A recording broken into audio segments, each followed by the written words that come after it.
Ao longo da nossa história aqui na Toyota, passamos por alguns momentos críticos, inesperados, onde não estávamos preparados e não tínhamos a resposta imediata para aquela situação.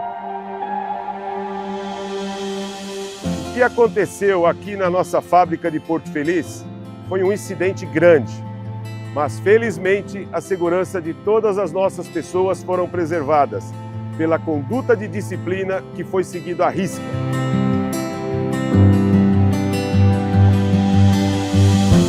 O momento é difícil, mas acho que é esse valor de respeito pelas pessoas, desafio e melhoria contínua que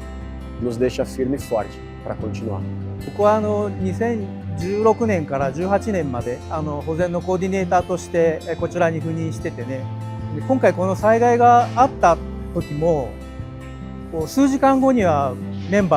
ブラジルのメンバーが僕に連絡をくれて、まずは、ね、TDB のメンバーが大丈夫かっていうことを聞いたのを覚えてますね。はい、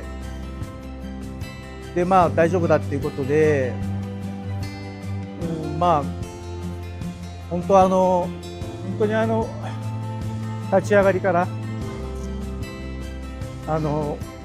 思い出がいっぱい詰まったこんな経験はこれまでもちょっと火災で工場がやられちゃったっていう経験はあるんですけど、ここまでの経験はないので、でもまたそうですね、TDB のメンバーと力を合わせることがね、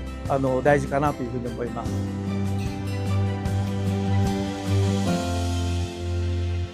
Nesse momento, pessoal, eu pude perceber que naturalmente toda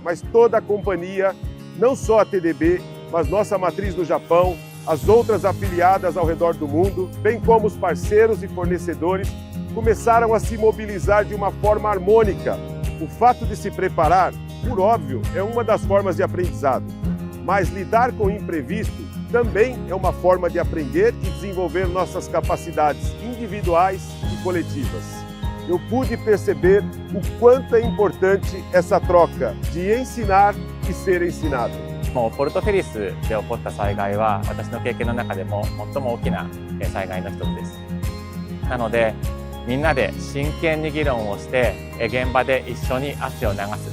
このプロセスが大切だと思いますし、これが TABT だと思います。これは大変良い成長の機会だというふうに思っています。これを乗り越えた暁には、私もメンバーも一回り大きく成長ができるというふうに信じています。A gente se torna muito mais que funcionários numa empresa. A gente se torna amigos, uma família dentro de uma casa que em breve vai estar de pé de novo.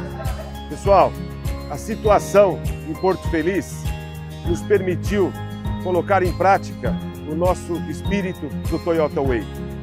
Vamos continuar firmes e fortes.